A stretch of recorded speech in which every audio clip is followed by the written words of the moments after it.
what we're building is a 4 kilowatt fuel cell. So from a size perspective, it's certainly more than enough for a home to power a home. So it's a 4 kilowatt capacity fuel cell with about 3.2 kilowatts hour in equivalent thermal output.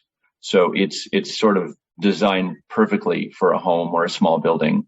And we are in the process of developing that. And I believe it was May 19th, we put out a release that talked about we achieved the first step, the first key milestone in the development of that fuel cell. And the first one was in our lab configuration, we did the first cell stack. So one cell stack, we lit up the system. So it is operating the electric, the thermal, it is operating today. We can turn it on and off.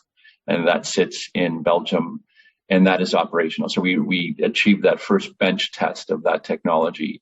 The next step is sometime this year, so later this summer, we expect to have this 4 kilowatt in-lab configuration fully done.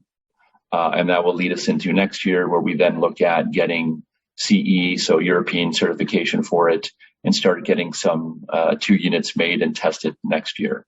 So that is the core of this business, of developing that alkaline fuel cell.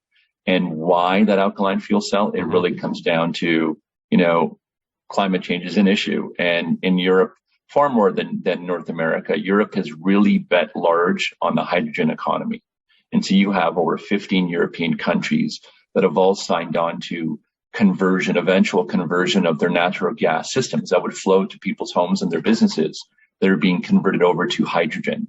So green hydrogen will be flowing literally to your burner tip of your boiler in your home, or in this case, your fuel cell.